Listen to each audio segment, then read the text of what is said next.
Chapter 2, Lesson 2, Why Teach Financial Literacy? It's not how much money you make, it's how much money you keep. In 1990, Mike took over his father's empire and is, in fact, doing a better job than his dad did. We see each other once or twice a year on the golf course. He and his wife are wealthier than you can imagine. Rich Dad's empire is in great hands, and Mike is now grooming his son to take his place, as his dad had groomed us. In 1994, I retired at the age of 47, and my wife Kim was 37. Retirement does not mean not working. For us, it means that, barring unforeseen cataclysmic changes, we can work or not work, and our wealth grows automatically, staying ahead of inflation. Our assets are large enough to grow by themselves. It's like planting a tree. You water it for years, and then one day it doesn't need you anymore.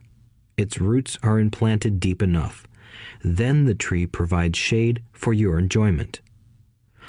Mike chose to run the empire, and I chose to retire. Whenever I speak to groups of people, they often ask what I would recommend that they do. How do I get started? Is there a book you would recommend? What should I do to prepare my children? What is your secret to success? How do I make millions? Whenever I hear one of these questions, I'm reminded of the following story. The Richest Businessmen.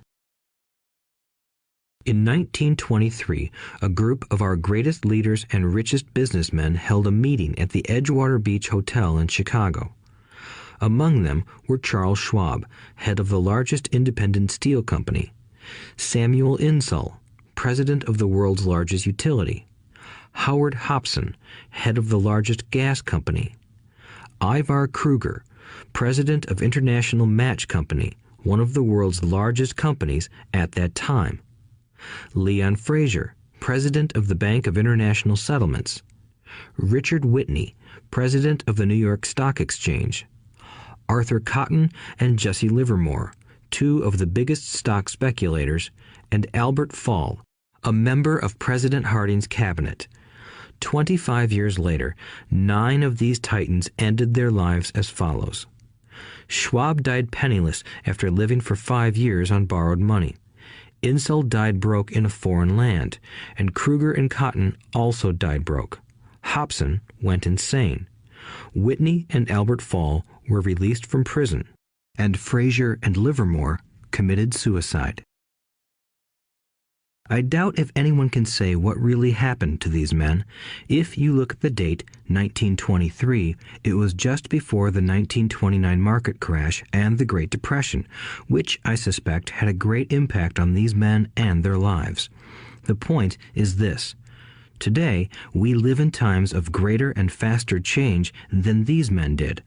I suspect there will be many booms and busts in the coming years that will parallel the ups and downs these men faced.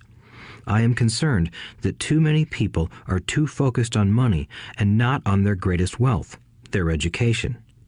If people are prepared to be flexible, keep an open mind, and learn, they will grow richer and richer despite tough changes.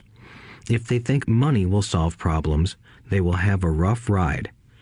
Intelligence solves problems and produces money. Money without financial intelligence is money soon gone. Most people fail to realize that in life, it's not how much money you make, it's how much money you keep. We've all heard stories of lottery winners who are poor, then suddenly rich, and then poor again. They win millions, yet are soon back where they started. Or stories of professional athletes who at the age of 24 are earning millions, but are sleeping under a bridge 10 years later. I remember a story of a young basketball player who a year ago had millions. Today, at just 29, he claims his friends, attorney, and accountant took his money and he was forced to work at a car wash for minimum wage. He was fired from the car wash because he refused to take off his championship ring as he was wiping off the cars. His story made national news, and he is appealing his termination, claiming hardship and discrimination. He claims that the ring is all he has left, and if it was stripped away, he'll crumble. I know so many people who became instant millionaires, and while I am glad some people have become richer and richer, I caution them that in the long run, it's not how much money you make, it's how much you keep and how many generations you keep it. So when people ask, "Where do I get started?" or "Tell me how to get rich quick," they often are greatly disappointed with my answer. I simply say to them what my rich dad said to me when I was a little kid. If you want to be rich, you need to be financially literate. That idea was drummed into my head every time we were together. As I said, my educated dad stressed the importance of reading books, while my rich dad stressed the need to master financial literacy. If you are going to build the Empire State Building, the first thing you need to do is dig a deep hole and pour a strong foundation. If you are going to build a home in the suburbs, all you need to do is pour a 6-inch slab of concrete. Most people, in their drive to get rich, are trying to build an Empire State Building on a 6-inch slab. Our school system, created in the agrarian age, still believes in homes with no foundation. Dirt floors are still the rage, so kids graduate from school with virtually no financial foundation.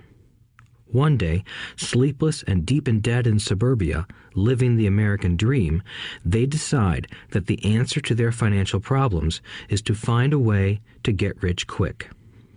Construction on the skyscraper begins.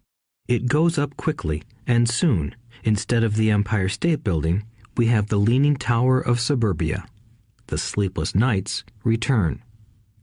As for Mike and me in our adult years, both of our choices were possible because we were taught to pour a strong financial foundation when we were just kids. Accounting is possibly the most confusing, boring subject in the world, but if you want to be rich long term, it could be the most important subject. For Rich Dad, the question was how to take a boring and confusing subject and teach it to kids. The answer he found was to make it simple by teaching it in pictures. My rich dad poured a strong financial foundation for Mike and me. Since we were just kids, he created a simple way to teach us. For years, he only drew pictures and used few words. Mike and I understood the simple drawings, the jargon, the movement of money, and then in later years, Rich Dad began adding numbers. Today, Mike has gone on to master much more complex and sophisticated accounting analysis because he had to in order to run his empire. I am not as sophisticated because my empire is smaller, yet we come from the same simple foundation. Over the following pages, we will discuss those same simple line drawings Mike's dad created for us. Though basic, those drawings helped guide two little boys in building great sums of wealth on a solid and deep foundation. Rule number 1. You must know the difference between an asset and a liability, and buy assets. If you want to be rich, this is all you need to know. It is rule number 1. It is the only rule. This may sound absurdly simple, but most people have no idea how profound this rule is. Most people struggle financially because they do not know the difference between an asset and a liability. Rich people acquire assets. The poor and middle class acquire liabilities that they think are assets, said Rich Dad. When Rich Dad explained this to Mike and me, we thought he was kidding. Here we were, nearly teenagers, and waiting for the secret to getting rich. And this was his answer. It was so simple that we stopped for a long time to think about it. "What is an asset?" asked Mike. "Don't worry right now," said Rich Dad. "Just let the idea sink in.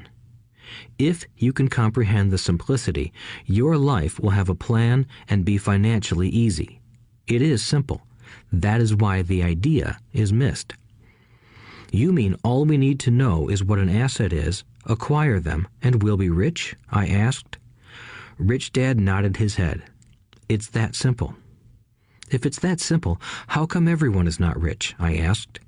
Rich Dad smiled.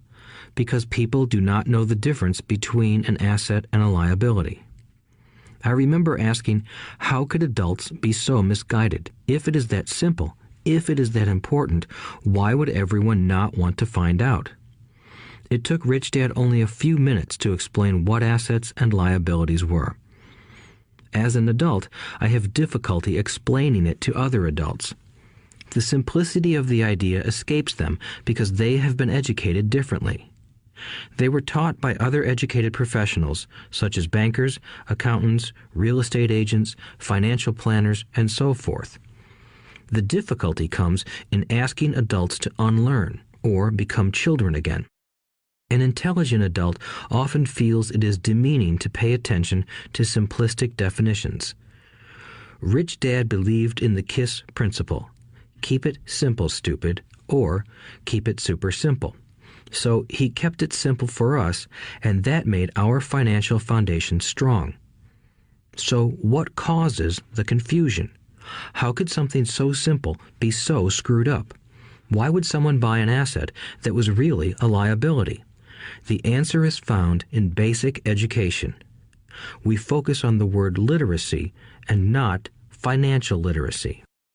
What defines something to be an asset or a liability are not words.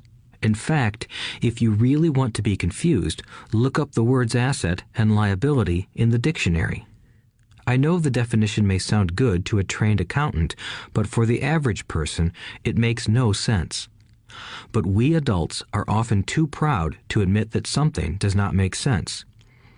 To us young boys, Rich Dad said, "What defines an asset are not words, but numbers. And if you can't read the numbers, you can't tell an asset from a hole in the ground." In accounting, Rich Dad would say, it's not the numbers, but what the numbers are telling you. It's just like words. It's not the words, but the story the words are telling you. If you want to be rich, you've got to read and understand numbers. If I heard that once, I heard it 1,000 times from my rich dad. And I also heard the rich acquire assets and the poor and middle class acquire liabilities. Here is how to tell the difference between an asset and a liability. Most accountants and financial professionals do not agree with the definitions, but these simple drawings were the start of strong financial foundations for two young boys. An asset is something that puts money in my pocket. A liability is something that takes money out of my pocket. This is really all you need to know. If you want to be rich, simply spend your life buying assets.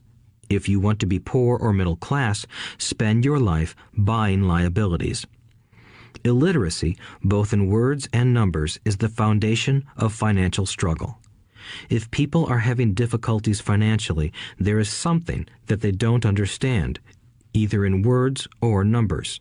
The rich are rich because they are more literate in different areas than people who struggle financially. So if you want to be rich and maintain your wealth, it's important to be financially literate in words as well as numbers. Numbers alone mean little, just as words out of context mean little. It's the story that counts. In financial reporting, reading numbers is looking for the plot, the story of where the cash is flowing. In 80% of most families, the financial story paints a picture of hard work to get ahead. However, this effort is for naught because they spend their lives buying liabilities instead of assets. Everyone has living expenses, the need for food, shelter, and clothing. It is the cash flow that tells the story of how a person handles their money. The reason I started with the story of the richest men in America is to illustrate the flaw in believing that money will solve all problems. That is why I cringe whenever I hear people ask me how to get rich quicker or where they should start. I often hear, "I'm in debt, so I need to make more money." But more money will often not solve the problem. In fact, it may compound the problem. Money often makes obvious our tragic human flaws, putting a spotlight on what we don't know. That is why, all too often, a person who comes into a sudden windfall of cash, let's say an inheritance, a pay raise, or lottery winnings, soon returns to the same financial mess, if not worse than the mess they were in before. Money only accentuates the cash flow pattern running in your head.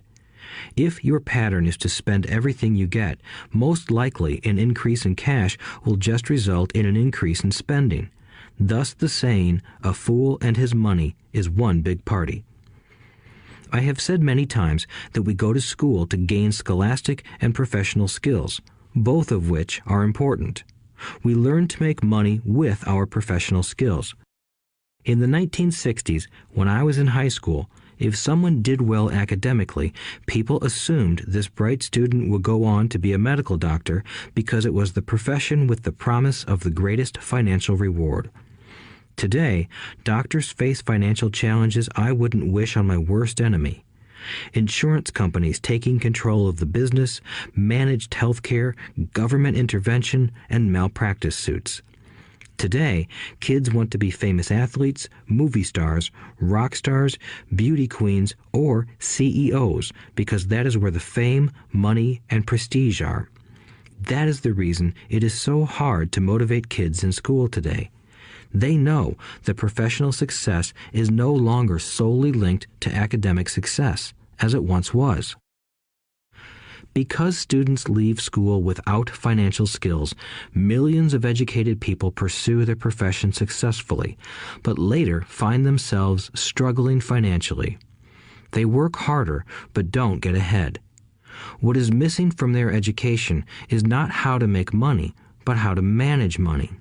It's called financial aptitude, what you do with the money once you make it, how to keep people from taking it from you, how to keep it longer, and how to make that money work hard for you. Most people don't understand why they struggle financially because they don't understand cash flow. A person can be highly educated, professionally successful, and financially illiterate. These people often work harder than they need to because they learned how to work hard, but not how to have their money work hard for them. The story of how the quest for a financial dream turns into a financial nightmare. The classic story of hardworking people has set a pattern. Recently married, the happy, highly educated young couple moves into one of their cramped, rented apartments. Immediately, they realize that they are saving money because two can live as cheaply as one. The problem is the apartment is cramped. They decide to save money to buy their dream home so they can have kids. They now have two incomes, and they begin to focus on their careers. Their incomes begin to increase. As their incomes go up, their expenses go up as well. The number one expense for most people is taxes. Many people think it's income tax, but for most Americans, their highest tax is Social Security.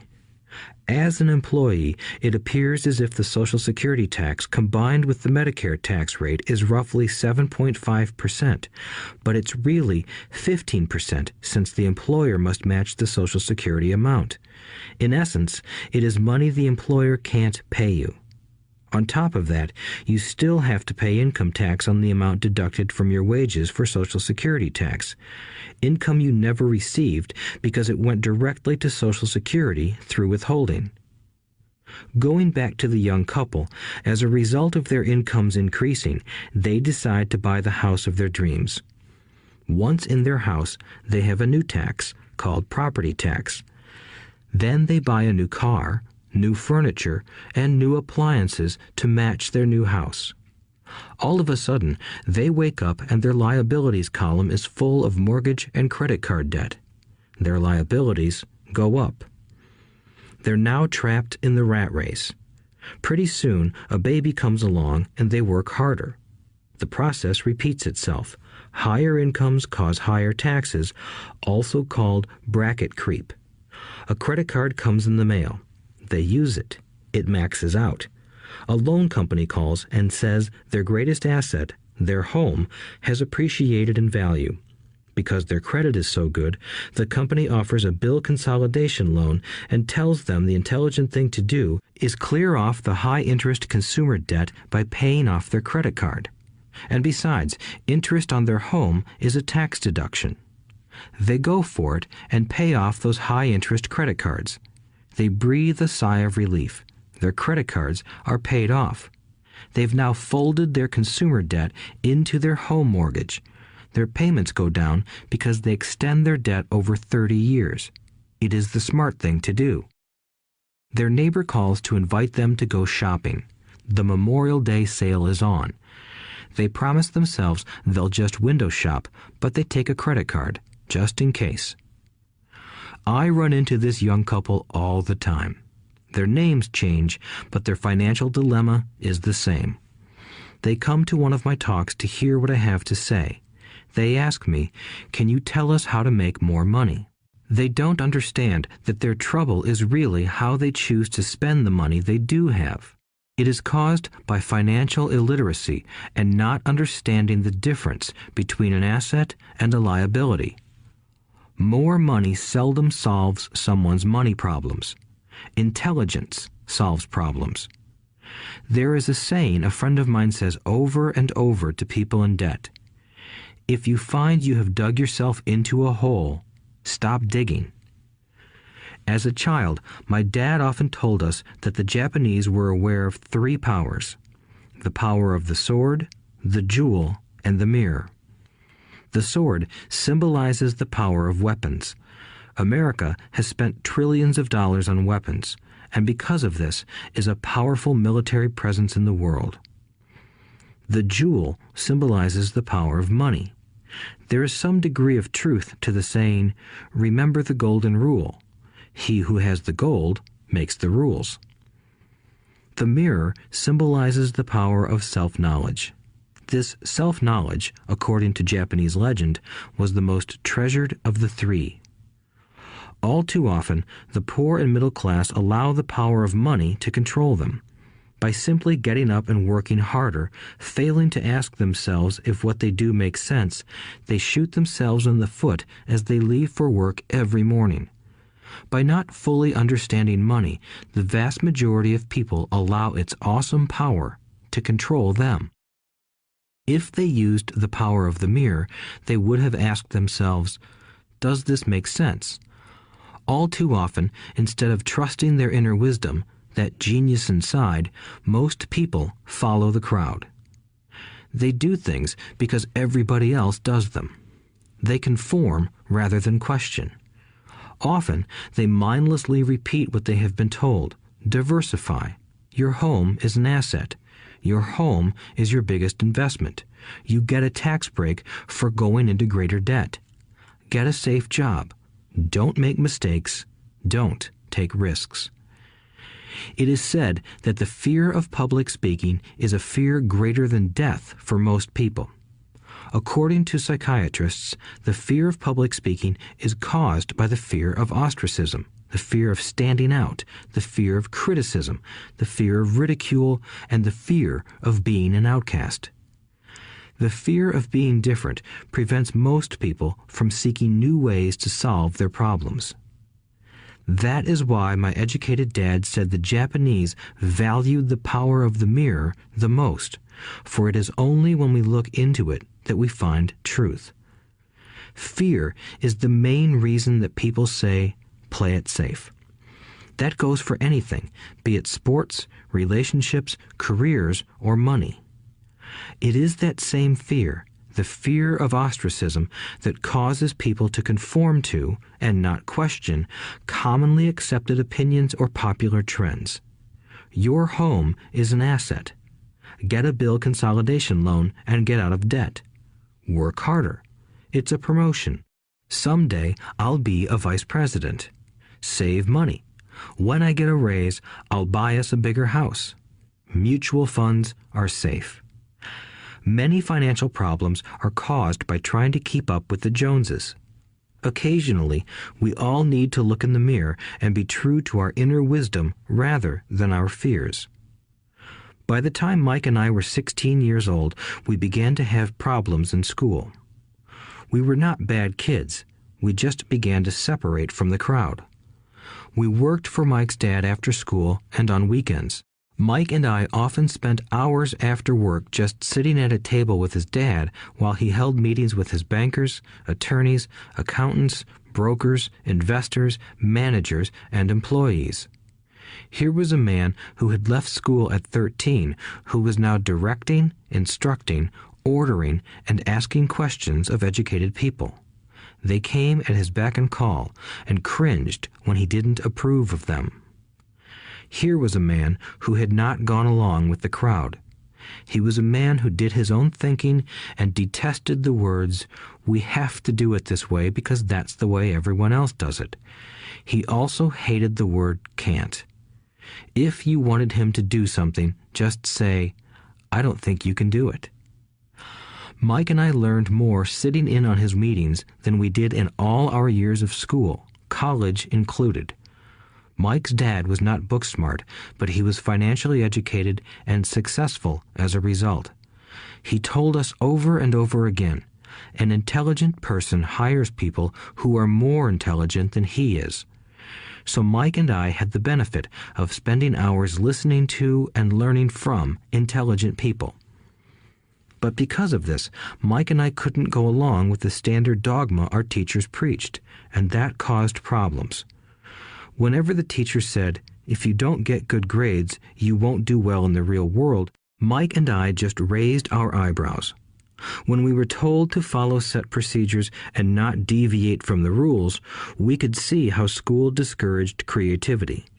We started to understand why our rich dad told us that schools were designed to produce good employees instead of employers. Occasionally, Mike or I would ask our teachers how what we studied was applicable to the real world, or why we never studied money and how it worked. To the latter question, we often got the answer that money was not important, that if we excelled in our education, the money would follow. The more we knew about the power of money, the more distant we grew from the teachers and our classmates. My highly educated dad never pressured me about my grades, but we did begin to argue about money. By the time I was 16, I probably had a far better foundation with money than both my parents.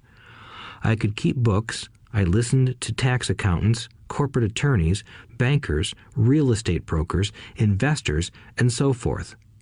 By contrast, my dad talked to other teachers. One day, my dad told me that our home was his greatest investment. A not too pleasant argument took place when I showed him why I thought a house was not a good investment. I showed him the ancillary expenses that went along with owning the home. A bigger home meant bigger expenses, and the cash flow kept going out through the expense column. Today, people still challenge me on the idea of a house not being an asset. I know that for many people, it is their dream as well as their largest investment. And owning your own home is better than nothing. I simply offer an alternative way of looking at this popular dogma. If my wife and I were to buy a bigger, flashier house, we realize it wouldn't be an asset. It would be a liability since it would take money out of our pocket. So here is the argument I put forth.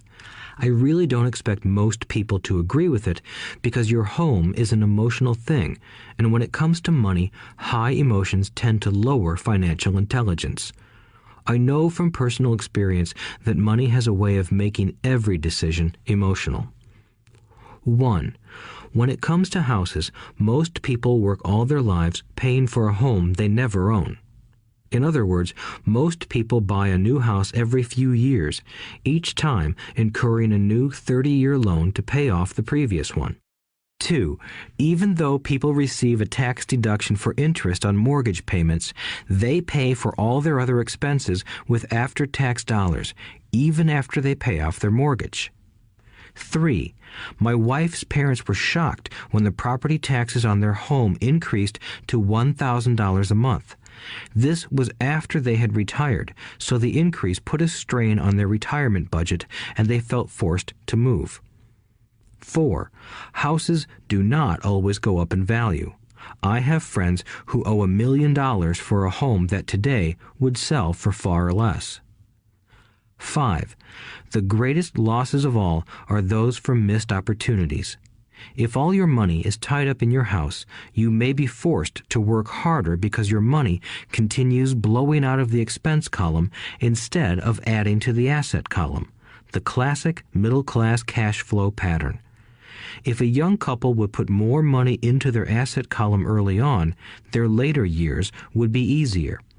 Their assets would have grown and would be available to help cover expenses. All too often, a house only serves as a vehicle for incurring a home equity loan to pay for mounting expenses. In summary, the end result in making a decision to own a house that is too expensive in lieu of starting an investment portfolio impacts an individual in at least the following 3 ways. 1. Loss of time during which other assets could have grown in value. 2. Loss of additional capital which could have been invested instead of paying for high-maintenance expenses related directly to the home. 3. Loss of education. Too often, people count their house and savings and retirement plans as all they have in their asset column. Because they have no money to invest, they simply don't invest. This costs them investment experience. Most never become what the investment world calls a sophisticated investor. And the best investments are usually first sold to sophisticated investors, who then turn around and sell them to the people playing it safe. I am not saying don't buy a house. What I'm saying is that you should understand the difference between an asset and a liability. When I want a bigger house, I first buy assets that will generate the cash flow to pay for the house. My educated dad's personal financial statement best demonstrates the life of someone caught in the rat race. His expenses match his income, never allowing him enough left over to invest in assets. As a result, his liabilities are larger than his assets. Why the rich get richer. A review of my rich dad's financial statement shows why the rich get richer. The asset column generates more than enough income to cover expenses, with the balance reinvested into the asset column. The asset column continues to grow, and therefore the income it produces grows with it. The result is that the rich get richer. Why the middle class struggle. The middle class finds itself in a constant state of financial struggle. Their primary income is through their salary.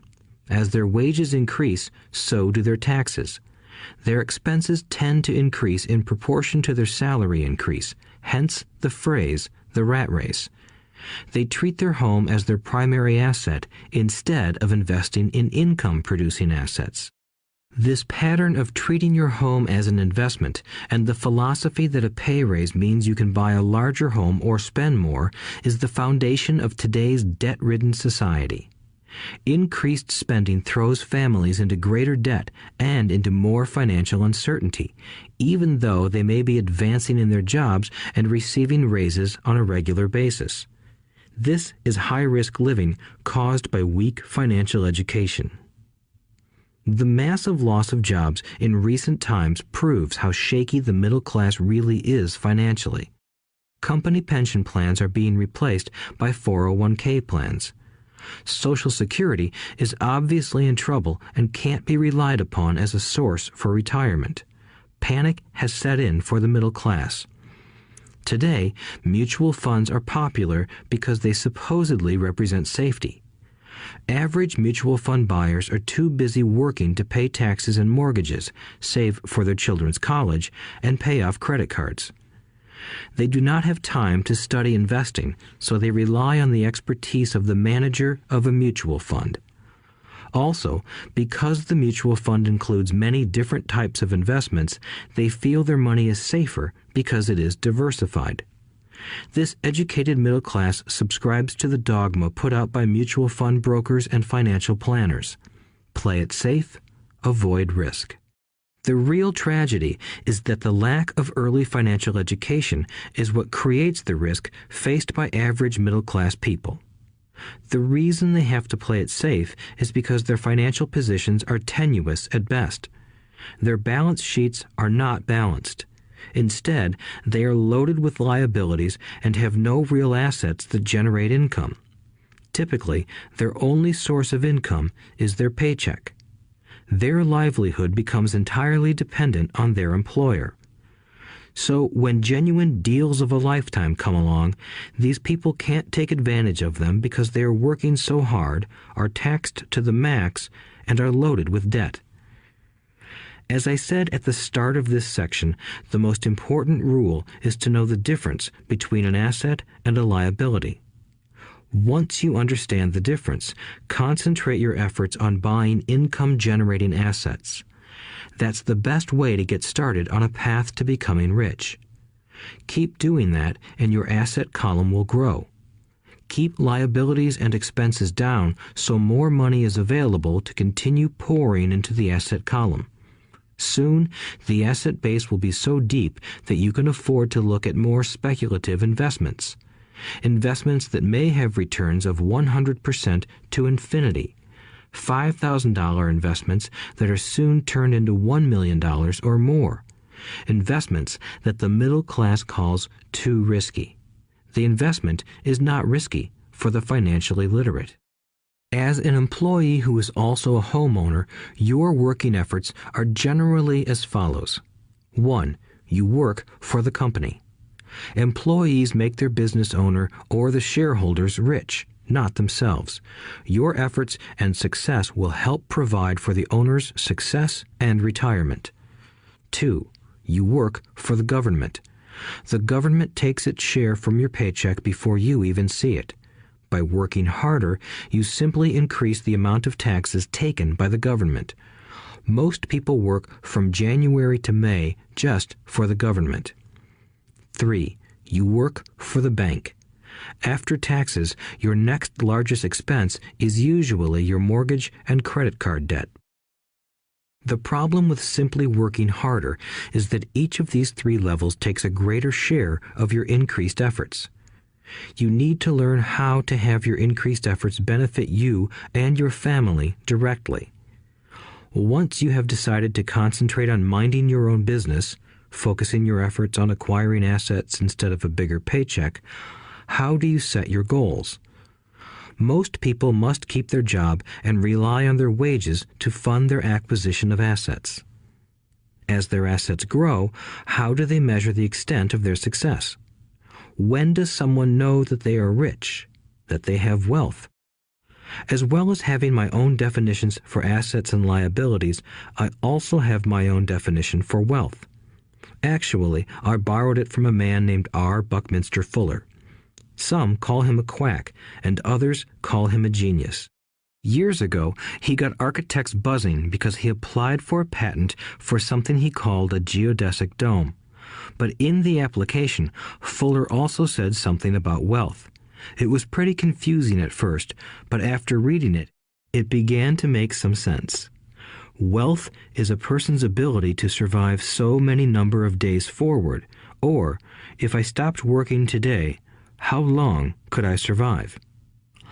Unlike net worth, the difference between your assets and liabilities, which is often filled with a person's expensive junk and opinions of what things are worth, this definition creates the possibility for developing a truly accurate measurement. I could now measure and know where I was in terms of my goal to become financially independent. Although net worth often includes non-cash producing assets, like stuff you bought that now sits in your garage, wealth measures how much money your money is making and, therefore, your financial survivability.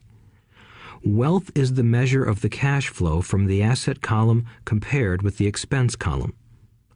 Let's use an example. Let's say I have cash flow from my asset column of $1,000 a month, and I have monthly expenses of $2,000 a month. What is my wealth? Let's go back to Buckminster Fuller's definition. Using his definition, how many days forward can I survive?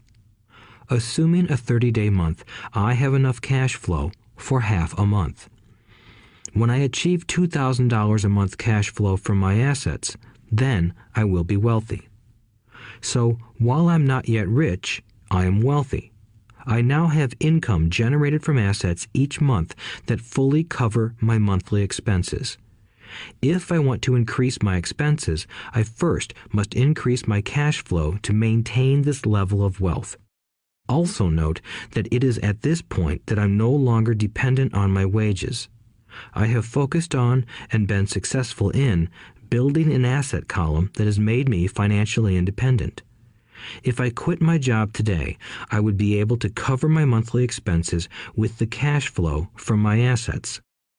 My next goal would be to have the excess cash flow from my assets reinvested into the asset column. The more money that goes into my asset column, the more my asset column grows. The more my assets grow, the more my cash flow grows. And as long as I keep my expenses less than the cash flow from these assets, I grow richer with more and more income from sources other than my physical labor. As this reinvestment process continues, I am well on my way to becoming rich. Just remember this simple observation. The rich buy assets. The poor only have expenses. The middle class buy liabilities they think are assets. So how do I start minding my own business? What is the answer? Listen to the founder of McDonald's in the next chapter.